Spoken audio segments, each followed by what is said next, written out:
Welcome to DayZ. With 1.29, some of the game settings have changed a little bit, and alongside this, there's no longer the ability to use NVIDIA game filters. So a lot of players are going to be looking to maximize their ability to not only perform in the game, but have visual fidelity as well. Today, we're going to be talking about all the things we could do to our graphics and our computer to make the game run as effectively as possible. All right, if we go into options and video, the very first thing we're going to have to adjust is the display mode. This is really up to you if you have two monitors. A lot of people play windowed. I play full screen even though I have two monitors. I don't know why, but the technology is there. We can play windowed with absolutely no decrease in frames. Next is our resolution. Make sure this is your native resolution. I've had a lot of people help me with cinematics and then they come in, they share their screen. Turns out their resolution is wrong. So in order to do this, just go to your monitor, your desktop, right click, display properties, figure out what it says there and put it in here. Brightness, I want this right in the middle, right above the A when we disable this desync here, or this VSync, sorry. VSync, we do not want this enabled. I've never seen a single person on earth that's had that actually help them. We can actually set up a better version of VSync if we have a NVIDIA graphics card, and we'll do that at the end of the video here. Overall quality, this doesn't matter. It's just going to change all of the overall settings below, right? As you can see. And for some reason, it's popping to another scene.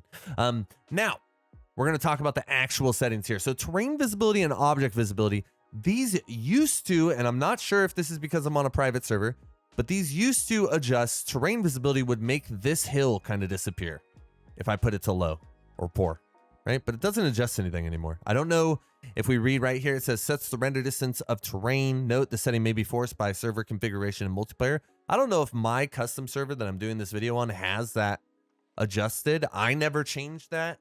It's never done that before. So I think in 1.29, both of these are kind of null and void. But just to be on the safe side, something I like to do is I like to play with terrain visibility on medium, object visibility on high. Back when these settings actually did adjust things on this particular server as well, it would allow me to see terrain really far out, further than I could ever hit a shot.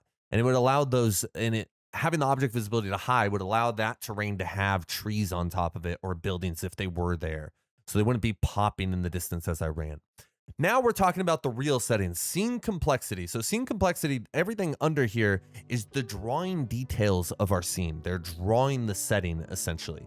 And these three down here are really what matter. These two up top, not so much anymore. Object detail. So we're going to look at this building right here, this beige building, okay? So object detail is going to determine how far away we are when an object draws all of the details, and it's going to pop. So what I mean by pop is the texture of the building. We're seeing it to the relative other buildings, but look at that beige building right about there. That little pop. See the chimney? The chimney draws a different detail, and watch, the windows are gonna have the same thing happen right about there.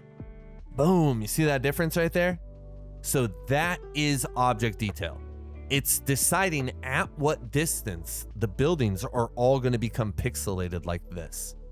And in a real world application, it's going to be adjusting all of the relative buildings in our shot. So here we go. I'm going to change the object detail and I'm going to put it to extreme first. See how everything draws, including the trees back here? As I lower it, watch as all of the buildings kind of lose a little bit of detail. The trees first, now the buildings.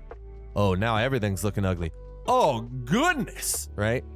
As we change this setting, it's going to change how far all of the details are drawn on every object. So something I like to do is I like to keep this on high. And when I drop into a city, if I'm experiencing like frame drop at all, I'll just drop this setting to medium. So I'll play with it on high. I get into a big city like Zelenogorsk, which could really tax your frame rate, and I'll put it to medium. But that's what that setting does. Texture detail is kind of going to be when we do see these pixelated buildings like this. Texture detail is kind of dealing with that. It's drawing bitmaps, which are like sort of like a pre-generated image for that building. It's drawing them like smoothly. So it makes this smoothly. And honestly, as I've changed this, I haven't really ever like, I don't see, oh, I saw a little difference in the windows behind the beige house right there. See that? So this setting, ultimately, in my experience, I just match whatever my object detail is. So if I'm playing on high, I'll just play on high. I'll match this setting. If I'm playing on medium, I'll go to medium as well. I really don't think this setting adjusts your frames at all. The next thing we are talking about is shadow detail. And this is a setting that really comes down to, are you a PvP player or are you trying to get the most visuals out of the game? If you're on a PvP server, you probably want to be playing with this setting somewhere in the low to poor. But I'm just going to show you. We have a character in this bush here. I'm going to lower the setting. When we go to medium, see how high there's a big bunch of black on this? When we go to medium, it cuts it in half right there. Then we go to low, we get a little bit more, oddly enough. Then we go to poor, and there's very little light. So my personal opinion is I like to play with this on low or poor, one of these two. But you can also play with it on medium. See how it cuts the light in half? Low almost feels like there's more dark spots. But I've always played with this on low personally. For PvP players, obviously you're going to play with this on poor. It's just when it's on poor, your actual shadow that the sun casts out from your character looks whack as hell. So I can't really get behind that. I like playing with it on low. I think it's a happy medium. Now we're going into rendering. And this is sort of the other side of performance, right? Up here, we're dealing with the scene. We're drawing details for the whole scene. Down here, we're deciding how clear all of those details are that we are seeing, okay? Texture filtering, this is going to be the smoothness of sharp angles. I'm going to leave my guy there for something that we're going to do later. And I think this is best seen when we go up to like the edge of a building here. So texture filtering on high, it's on, anthroposcopic 16 times, 4 times, low. Look at this roof right here. You can kind of see. So it draws a little bit more detail. Essentially, this is just going to smooth all of the angles over. It's going to make things less sharp. When we get down here to anti-aliasing, we're going to see that the smoothness of angles really matters in how well things look visually. I personally like playing with this on medium or high, but if you had a lower end computer, I would say play with it on low. Terrain surface detail. This setting matters so little, it's insane. So when we come down here, essentially as we lower this, we're going to see the ground is going to kind of pop. See that? See the very bottom of this image here? We have a little pop there. Essentially, if it's on low, the ground is going to be a little bit higher in certain spots. And if it's on medium, the ground's not. Personally, I just play with it on medium. This is just parallax. That's all we're doing. Sorry. This is all we're doing is parallax. I don't even know what that means. I don't know what that is. But this setting doesn't adjust anything. Like as far as like what you as a player are experiencing, it's not going to change your frames. It's not going to really do anything. I just put with this on medium and move on with your day. After this, we have post-process anti-aliasing. And this is something that's going to happen after this other setting, hardware anti-aliasing, goes through. So this setting kind of works in tandem with hardware anti-aliasing. So before we talk about post-process anti-aliasing, I want to talk about hardware anti-aliasing really quick. And we're going to go back to the same spot to show an example of this. So hardware anti-aliasing, this is like the edge smoothness that we talked about up here. This is that times 100. This is using MSAA 2 times, 4 times, 8 times. And essentially what that is it's going to use the MSAA technology. I'm pretty sure. You could correct me if I'm wrong in the comments if you're a nerd. But it's going to use that technology 2 times over these edges. So it went blip, blip. If I have it at medium, it's going to do that 4 times. Blip, blip, blip, blip. And it's going to be doing that all of the time to all of the angles around. When it's on high, it's doing it 8 times. But I'm just going to adjust this setting down. And we're going to look at this roof right here and this roof right here. But we're slowly getting a little bit less smoothness. And when we have it disabled, everything feels really rigid. Everything feels so sharp when it's disabled. So essentially what this is doing is this is rounding all of the edges. And then after it rounds these edges, the post-process anti-aliasing is going to round those edges again. Essentially, these two settings are working in tandem with each other. So if you have this one on low, you can have this one on medium, and they will kind of balance each other out. I want you to look at the lines here in this and just watch as they kind of fade away. See that? And they become like almost shiny right there. They're like shiny when it's completely disabled here. And then we got a little bit of smoothness, right? So these two settings work in tandem with each other. Hardware anti-aliasing, this setting right here, is by far, the heaviest setting in the graphics tab. If you are outside of a town and maybe the game's running beautifully and you had this on high, when you go into a town, this setting is going to start chomping at your frames. If you're outside of Zelenogorsk, like in the trees up here, you're going to have perfect frames with this on high. When you come into Zelen, stuff's not going to be so fun anymore, right? So something I suggest is that you play with this setting as you are playing the game. If you are on a supercomputer, obviously it doesn't matter as much for you, but something I recommend is when you go into a town and you're experiencing any type of frame loss. I do this all the time when I'm streaming or when I'm actively video recording. If I go into a city and I hear some gunshots and I'm like, oh shoot, someone's here, and I feel like the game's just lagging a little bit, what I'll do is I'll just pop this down one setting. That's just my personal opinion and how I like to kind of use this setting. But I will almost always play with this on medium or low, and I'll play with this on high. This setting, post-process anti-aliasing, does not take as much from your computer as hardware anti-aliasing, not even close, right? And as we move on from hardware anti-aliasing, we're talking about these two underneath. So these two underneath are going to kind of work like shadows, and we're going to go back to our bear man really quick. All right, now we are talking about foliage smoothing and ambient occlusion, and these are going to kind of work like shadow detail. When I have shadow details on extreme, my guy is going to be really hard to spot. When I have it on low or poor, it's going to be a little bit easier to spot, right?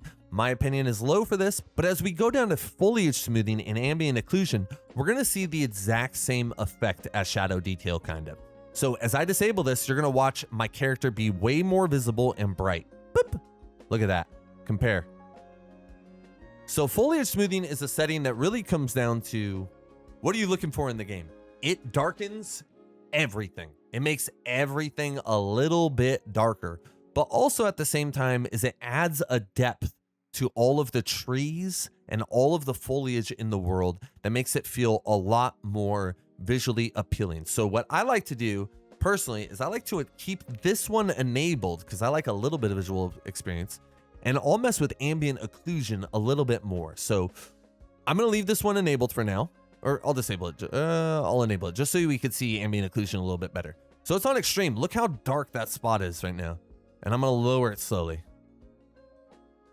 Look at that. When we get to low, so much more is to be seen, right? And disabled, everything's bright. There's no darkness inside of the grass. There's no darkness in the bushes. None of that is popping off now.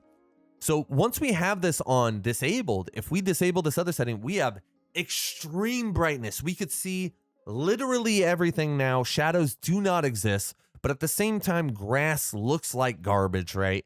So something I like to do is play with that enabled and that on low.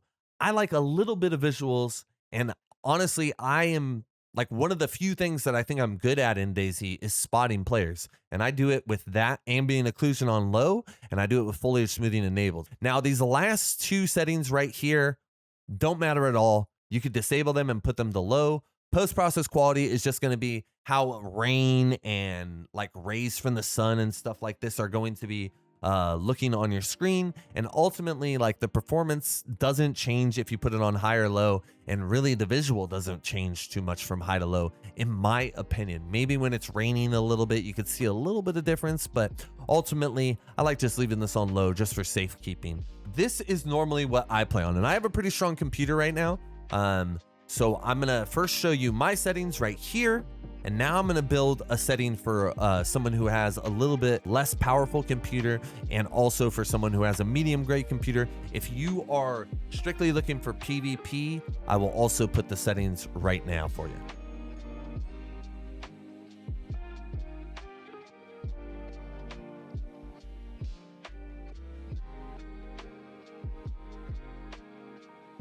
So everyone should turn off mouse smoothing. We're going to open up our documents before we do anything with the settings and the graphic settings. We're going to go to documents here. We're going to go to DayZ.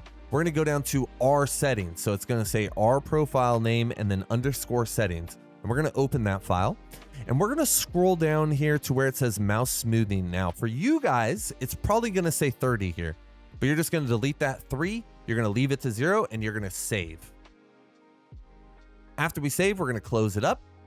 We're going to close that up. And then we're going to go down here. If you have a NVIDIA graphics card, we're going to click on this little tab in the corner. Then we're going to right click NVIDIA settings, open the NVIDIA control panel. After we go here, we're just going to come into this little window and we're going to scroll down. We're looking for max frame rate. If you have a monitor with maybe 165 Hertz and that's what you want your frame rate to be, you could just turn this on right here and scroll this over, or type in here whatever number you want. I don't like max frame rate. For power management mode here, this one's a little bit important. We're just gonna click on it and we're gonna go to prefer maximum performance. After we click prefer maximum performance, we're gonna go down here and click apply. After we're done with that, we're just gonna close down and get into the game. Thank you so much for watching. I hope this guide at least brought you a little bit of clarity and alongside that, some increased frame rates at the same time. If you're looking to play with other like-minded players, be sure to jump in the Discord and say hello. Most importantly, enjoy your time here on this earth and be good to each other out there. Or don't.